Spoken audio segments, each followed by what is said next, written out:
वचन जे प्रकाश मार्गावर, वचन जे प्रकाश मार्गावर. ख्रिस्तामधील सर्वांना सलाम. आमच्या तारणाऱ्या जिवंत आणि गौरवी प्रभू येशू ख्रिस्ताच्या नावात विश्ववाणी परिवाराकडून आम्ही मार्गाकरिता प्रकाश कार्यक्रमात आपले सहर्ष स्वागत करीत आहोत. सनातन आहे प्रभूंच्या प्रभूची स्तुती करा, त्याची दया सनातन आहे.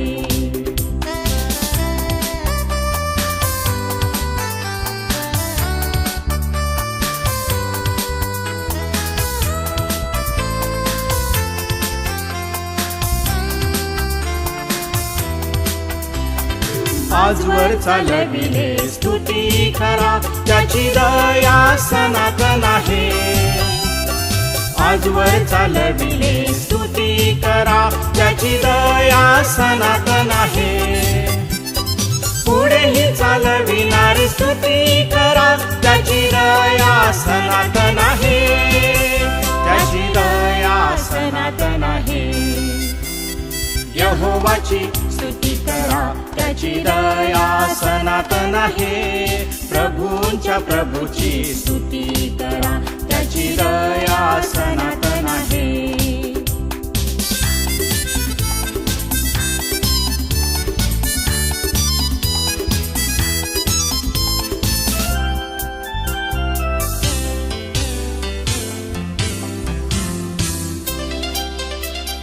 आजवर सांभाळिले स्तुती करा, त्याची दया सनातन आहे.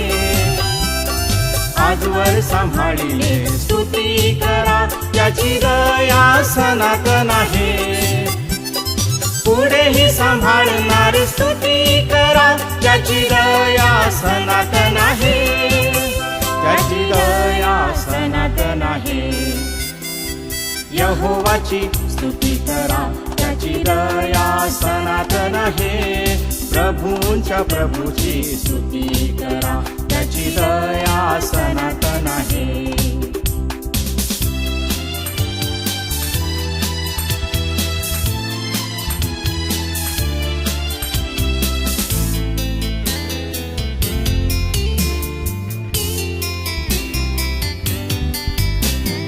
आजवर वाचविले स्तुती करा. आजच्या म्हणण्यासाठी निवडलेला शास्त्रभाग योहानकृत शुभवर्तमान याचा 11वा अध्याय वचने 38 ते 44. योहानकृत शुभवर्तमान याचा 11वा अध्याय वचने 38 ते 44. येशू पुन्हा मनात खळवळून कबरेकडे आला. ती गुहा होती आणि तिच्या तोंडावर धोंड ठेवलेली होती. येशूने म्हटले, धोंड काढा. त्या मृताची बहीण मार्था त्याला म्हणाली, प्रभूजी, आता त्याला दुर्गंधी येत असेल, कारण त्याला मरून 4 दिवस झाले आहेत.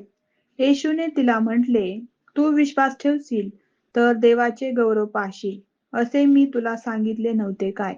यावरून त्यांनी धोंड काढली. तेव्हा येशूने दृष्टी वर करून म्हटले, हे बापा, तू माझे ऐकले म्हणून मी तुझे आभार मानतो.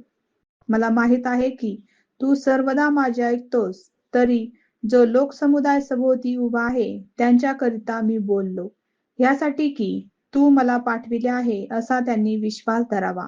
असे बोलून त्याने मोठ्याने हाक मारून म्हटले, लाजरा, बाहेर ये.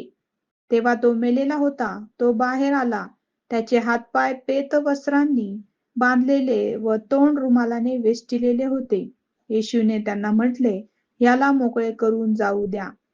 देवबाप असलेले वचन आपणा सर्वांसाठी आशीर्वादित करो. प्रभू येशू ख्रिस्ताच्या नावामध्ये आपणा सर्वांना सलाम.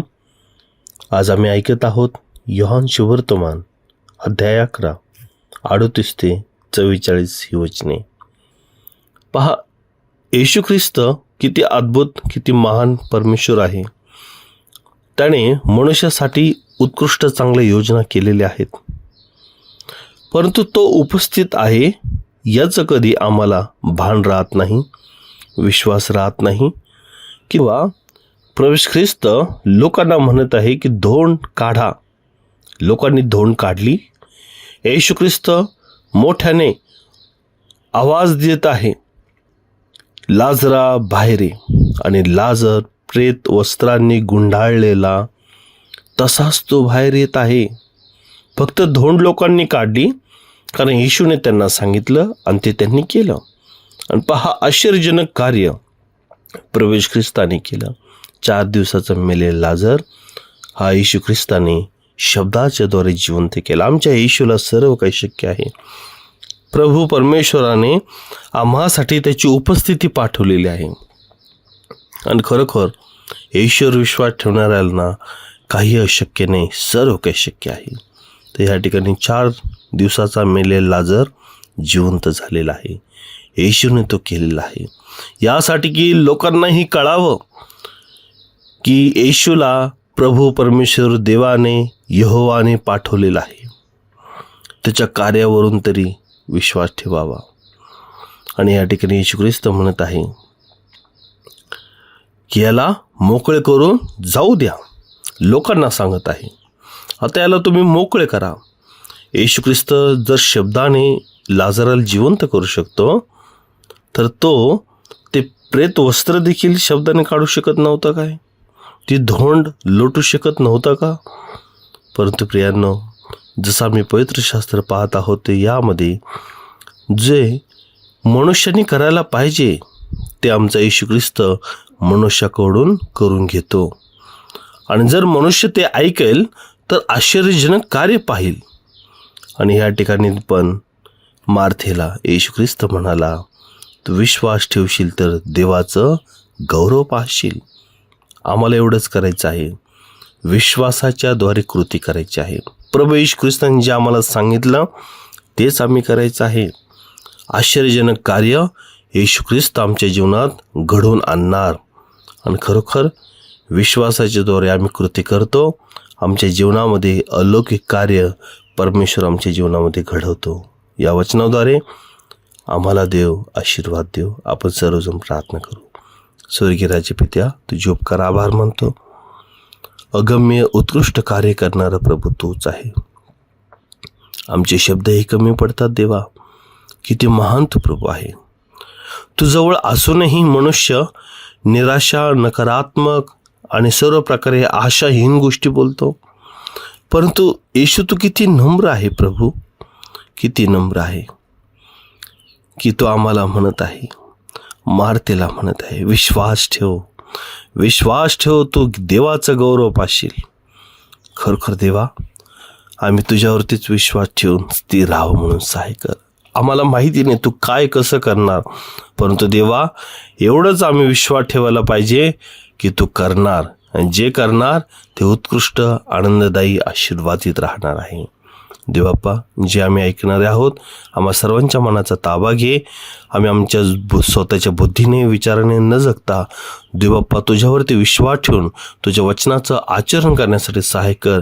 आश्चर्यजनक गोष्टी हो देवा पाहून तुझं गौरव करण्यासाठी आम्हा सर्वांचं सहाय्य कर. धन्यवाद देतो देवाप्पा. तुमची प्रार्थना ऐकली. प्रभू येशूच्या नावात केली प्रार्थना म्हणून ते देवाप्पा. आमेन.